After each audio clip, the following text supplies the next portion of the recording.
Collector గారు భూదాన్ భూమిని కాపాడరా? Srinivas Reddy convention hall పై భూదాన్ యజ్ఞ బోర్డు నిర్ధారణ అన్నట్టు మనం చూసుకోవచ్చు ప్రజలారా.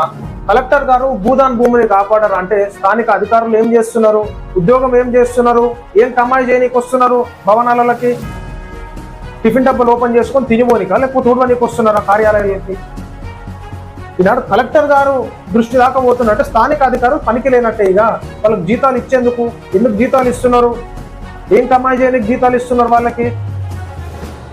వచ్చి డ్రామాలు చేసి అటెండెన్స్ హాజరు వేసుకొని పోనిక లేకపోతే ఏసీలు వేసుకొని ఫ్యాన్లు వేసుకొని కూర్చొని తిని పోనిక ఆఫీస్లో పొంట ఉండేది? ఈనాడు రెవెన్యూ అధికారులు ఏం చేస్తున్నారు? ఈనాడు భూదాన్ భూమిలా ఈనాడు అక్రమంగా ఈనాడు ఫంక్షన్ హాల్ వెలుస్తున్నాయి అంటే దానికి పర్మిషన్ ఎట్లా వచ్చింది, ఎట్లా కట్టుకున్నారు, ఇవన్నీ క్లారిటీ తీయాల్సి ఉన్నది. ఉద్యోగులకి మీకు ఎసరు పడుతుంది, మీ డ్యూటీలకి మేము చెప్తున్నాం, కలెక్టర్ గారి దృష్టికి తీసుకుపోతాము, ఏ విధంగా స్టేట్మెంట్ తీసుకోవాలో మేము తీసుకుపోతాము ఈ ఇష్యూని.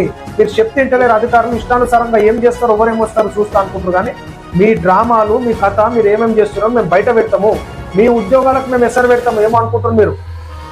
ఈనాడు భూదాన్ భూముల యాక్ట్ ఏ విధంగా ఉంది, మీరు దాన్ని ఎట్లా విచ్చల విడిగా నిర్వీర్యం చేసి ఏ విధంగా పర్మిషన్లు ఇచ్చినారు, కట్టుకోనికి ఎట్లా కబ్జా చేసినారు? సో ఖచ్చితంగా దీని మీద మేము రివ్యూ నిర్వహిస్తాము, దీని స్టోరీ అంతా బయట పెడతాం మేము. ఈనాడు వినోబా భావే గారు ఏదైతే భూదాన్ భూములను తీసుకొచ్చిన నిరుపేదల గురించి ఈనాడు దాన్ని నిర్వీర్యం చేసేసి ఈనాడు ఒక బకాసురు లాగా ఎవరు భూదాన్ భూముల పైన కూడా పడ్డారంటే ఒకసారి ఆలోచించుకోవాలి ప్రజలారా. ఈ అవినీతి అధికారుల వల్ల ఎట్లా నాశనం అవుతుందో తెలంగాణ రాష్ట్రము. సార్ ముచ్చట చూడురి. సర్వే నెంబర్ 206లో 4 ఎకరాల 29 గుంటల భూదాన్ భూమిగా నిర్ధారించిన భూదాన్ యజ్ఞ బోర్డు ఆ సర్వే నెంబర్ 206లో ఎకరం 30 గుంటల సామ శ్రీనివాస్ రెడ్డి కన్వెన్షన్ హాల్ ఆక్రమణలు చూసుకోవాలి. ఆయన బోర్డు నిర్ణయించింది భూదాన్ భూమిగా, అయినా కానీ ఫంక్షన్ హాల్ వెలిసిందంటే మనం ఒకసారి చూసుకోవాలి. సో ఎట్లయింది, ఎట్లా జరిగింది అది? బోర్డు నిర్ణయించినాక కూడా ఎట్లా ఆక్రమణకు గురైంది?